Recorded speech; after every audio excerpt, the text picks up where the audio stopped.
이야기 하나 들려드릴까요? 어떤 어머니의 인생이고 아마 이 시대 부모님이라면 누구나 공감할 수 있는 이야기입니다. 첫째에게 모든 걸 쏟았지만 정작 자신에게 돌아온 건 차가운 외면뿐이었죠. 그녀는 이제 외로운 노년에 묻습니다. 내가 뭘 그렇게 잘못했을까? 정임 씨는 올해 70을 넘겼습니다. 남편과 함께 서울 변두리의 허름한 연립주택에 살고 있죠. 그녀는 이남 일녀 세 자식을 키우느라 평생을 허리 펴지 못하고 살았습니다. 20살 조금 넘어 시집 와서는 쉼없이 일했죠. 시장 좌판에서 생선도 팔았고 공장 야간조도 섰습니다. 누군가는 고생만 한 인생이라 말했지만 정임 씨는 자식들만 잘 되면 그걸로 충분하다고 생각했습니다. 그 중에서도 첫째 아들 준호에게는 정임 씨가 가진 모든 것을 주었습니다. 누가 시킨 것도 아닌데 그는 늘 책을 손에 들고 있었고 책을 보고 문제를 푸는 일에 몰두했습니다. 초등학교 때 담임 선생님이 칭찬 한마디라도 하면 정임 씨는 그날 저녁 밥상을 조금 더 풍성하게 차렸습니다. 이 아이만 잘 되면 우리 집안도 바뀔 수 있겠구나. 그 믿음 하나로 정임 씨는 진짜 모든 걸 쏟아부었습니다.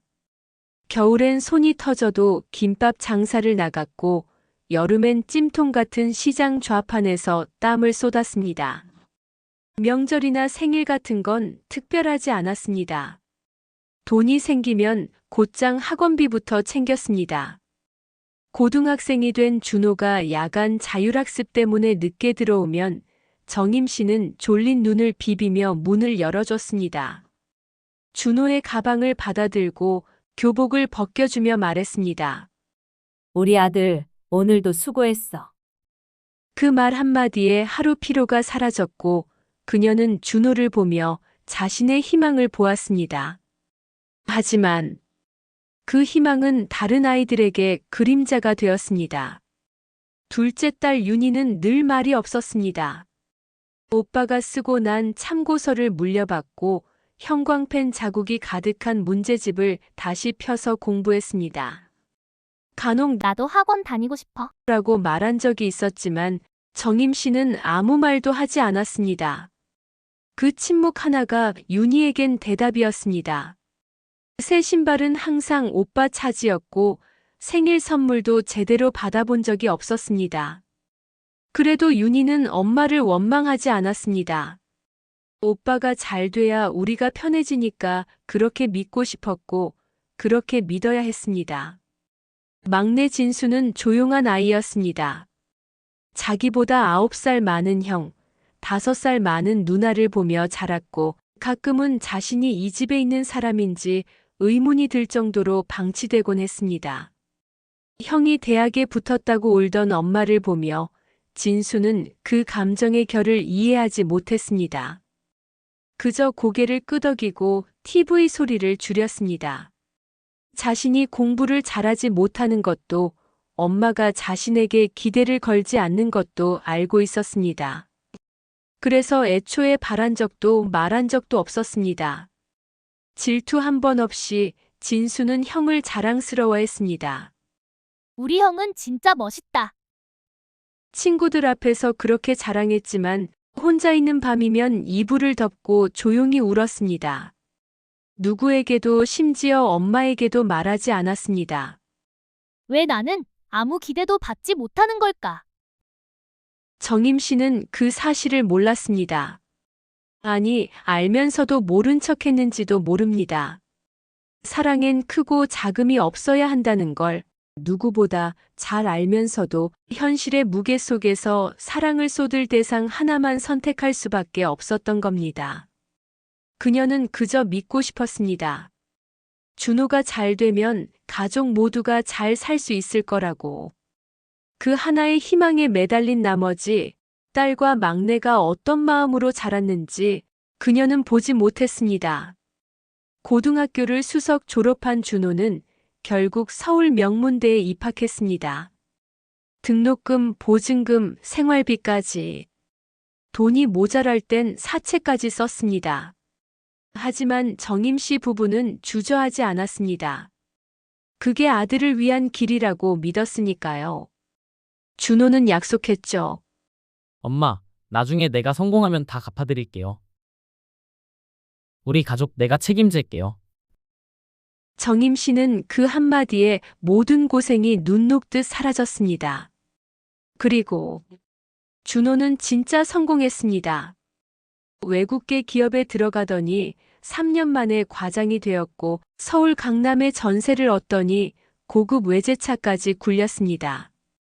이제 좀 살만해질 줄 알았습니다.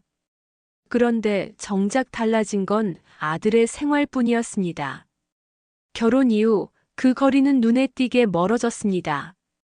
아니, 그냥 멀어진 게 아니라 뚝 끊겨버렸다고 하는 게 더 정확했습니다. 며느리는 부유한 의사 집안의 외동딸이었습니다. 예의는 갖췄지만 말투에서 어느새 거리감이 느껴졌습니다. 처음 인사하러 왔을 때도 그랬죠. 정임 씨는 집안에 있는 가장 좋은 반찬을 꺼내놓고 밥상을 차렸지만 며느리는 젓가락을 몇 번 들었다가 배가 별로 안 고파서요. 라며 조용히 내려놓았습니다. 결혼식은 서울 시내 5성급 호텔에서 열렸습니다. 조명이 반짝이는 샹들리에 아래에서 준호는 턱시도를 입고 웃고 있었고 그 옆에서 며느리는 순백의 드레스를 입고 손을 꼭 잡고 있었습니다. 정임 씨는 그 모습을 보며 눈시울을 훔쳤습니다. 가난한 살림에도 불구하고 이 자리까지 온 아들이 자랑스러웠고 그동안의 고생에 대한 작은 보상을 드디어 받는 것 같아 마음 한편에선 뿌듯하기도 했습니다. 나도 이제 마음 놓고 살아도 되나? 그녀는 그렇게 믿었습니다. 정말 그렇게 될 줄 알았습니다. 하지만 그 믿음은 오래가지 않았습니다. 결혼 후 몇 달간은 그나마 안부 전화라도 했던 준호가 점점 연락을 줄이기 시작했습니다. 회사 일로 바빠. 주말엔 장모님 댁에도 가야 해서. 아내가 몸이 좀 안 좋아. 하루 이틀, 일주일 한 달, 그렇게 3개월이 지나도록 찾아오지 않았습니다. 명절이 되면 어머니는 떡국 재료를 챙겨두고 며느리가 좋아한다던 과일도 준비했습니다. 한 상 가득 준비해놓고 그 문을 바라보며 앉아 있었습니다. 하지만 문은 열리지 않았고 전화도 오지 않았습니다. 견디다 못해 먼저 전화를 걸었습니다. 준호야, 이번 추석엔 못 오니? 엄마, 요즘 너무 바빠요. 애가 감기 기운 있어서 상황 좀 봐야 할 것 같아요. 그 말은 곧 못 간다는 말이었습니다.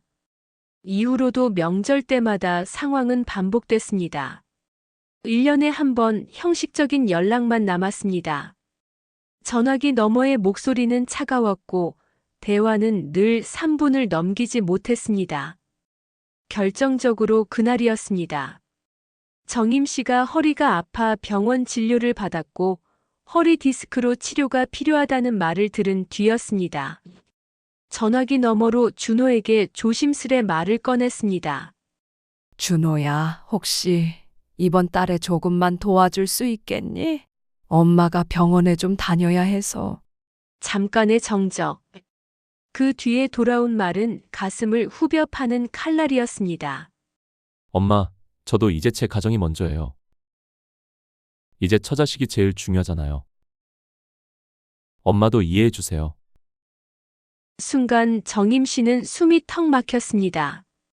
말문이 막히고 핸드폰을 귀에서 천천히 내려놓았습니다. 그 한마디는 그동안의 기다림, 믿음, 희생 모두를 무너뜨리는 소리였습니다. 그날 밤 정임 씨는 말없이 방에 누웠습니다. 아무 말도 하지 않았습니다. 남편이 눈치챌까봐 조심스레 등을 돌렸고 입을 틀어막고 조용히 울었습니다. 베개가 흠뻑 젖었습니다. 눈물이 아니라 억울함이었습니다. 왜 나는 자식을 위해 모든 걸 줬는데 이젠 내가 남처럼 느껴지는 걸까? 처자식이 먼저인 건 알겠는데 나는 왜 이렇게 멀어졌을까? 그녀는 새벽까지 잠을 이루지 못했습니다. 천장을 바라보며 그동안 준호를 위해 희생했던 수많은 순간들이 떠올랐습니다. 학원비를 위해 빚을 냈던 날, 비 오는 날 준호를 마중 나가던 날, 배고파도 아들 밥부터 차리던 날들. 그 모든 기억들이 찢어지고 있었습니다. 그 밤 그녀는 처음으로 이렇게 중얼거렸습니다.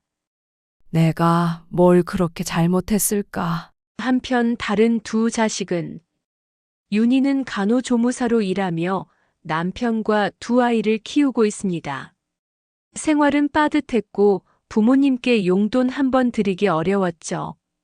진수는 편의점 알바를 전전하다가 겨우 작은 중소기업의 정직원으로 들어갔습니다. 월세방에 살며 혼자 식사를 해결합니다. 두 사람 모두 부모를 사랑하지만 현실은 그 사랑을 행동으로 옮길 여유를 주지 않았습니다. 엄마, 나도 진짜 도와드리고 싶은데. 지금은 우리도 너무 힘들어서. 죄송해요. 조금만 더 기다려줘요. 그 사이 준호는 여전히 잘 나갔습니다. 아니, 잘 나가는 정도가 아니라 넘치도록 풍요롭게 살고 있었습니다. 결혼 3년 차 아파트는 40평짜리 신축으로 옮겼습니다. 단지 입구부터 고급 외제차들이 줄지어 있었고 커뮤니티 센터엔 실내 수영장, 스크린 골프장이 갖춰져 있었죠. 며느리는 그 단지 내 헬스클럽에서 요가 수업을 듣고 손주는 유치원 대신 국제학교 영어반에 다녔습니다. 정임 씨는 그런 걸 다 SNS로 알게 되었습니다. 직접 들은 것도 보여준 것도 아니었습니다. 스마트폰을 겨우겨우 배워 작은 글씨를 손가락으로 키워가며 며느리의 SNS를 찾아봤습니다. 사진 속 그녀는 명품 가방을 들고 있었고 배경은 파리, 몰디브, 후쿠오카, 그리고 싱가포르였습니다. 해외 고급 호텔 수영장에서 튜브에 올라탄 손주가 환하게 웃고 있었고 준호는 그 뒤에서 아들과 하이파이브를 하고 있었습니다. 정임 씨는 그 사진을 몇 번이나 확대해 봤습니다. 그 밝은 얼굴이 자신의 아들이라는 게 믿기지 않았습니다. 그 사진 아래엔 며느리의 짧은 글이 있었습니다. 남편 덕분에 완벽한 휴가. 고마워. 가족사랑, 럭셔리 여행, 아이 행복. 그걸 보고 정임 씨는 말없이 핸드폰을 내려놓았습니다. 화가 나거나 부러운 게 아니었습니다. 그냥 마음이 텅 빈 느낌이었습니다. 이따금 마을버스에서 누군가 말하곤 했습니다. 아드님 출세시켰다면서요. 큰 회사 다닌다며? 복 받으셨어요. 그럴 때마다 정임 씨는 웃으며 고개를 끄덕였습니다. 네, 애가 열심히 살고 있죠. 그 말을 하고 나면 속이 더 허전해졌습니다. 자랑해야 할 아들이 있다는 게 아니라 자랑밖에 할 수 없는 아들이 되었으니까요. 무엇보다도 가장 속상한 건 이 모든 부와 풍요 속에 부모는 없었다는 사실이었습니다. 새 집을 사도 부모님에겐 말 한마디 없었고 해외여행을 가도 엽서 하나 사오지 않았으며 손주의 100일 잔치도 초대받지 못했습니다. 사진 보셨죠? 저희 이번에 발리 다녀왔어요. 그런 연락도 없었습니다. 그저 알고 싶으면 스스로 찾아봐야 했고 그마저도 보지 말아야 편한 것들이 대부분이었습니다. 정임 씨는 며느리의 계정을 더는 팔로우하지 않기로 마음먹었습니다. 하지만 그 버튼 하나를 누르기까지 며칠이 걸렸습니다. 손이 떨렸고 누르지 않기 위해 마음속 변명을 수없이 떠올렸습니다. 혹시라도 준호가 올리진 않을까? 손주가 크는 모습은 보고 싶잖아. 언젠간 연락이 오겠지. 그러나 결국 정임 씨는 팔로우 취소를 눌렀습니다. 그 순간 눈물이 핑 돌았습니다. 그건 단순한 버튼 하나가 아니었습니다. 자식에 대한 기대, 희망, 기다림을 내리는 상징 같은 순간이었으니까요. 이후로 그녀는 스마트폰을 잘 켜지 않았습니다. 전화가 울릴 일이 없었고 문자도 오지 않았습니다. 소리 없는 화면 속에서 정임 씨의 노년은 그렇게 고요하게 외로워지고 있었습니다.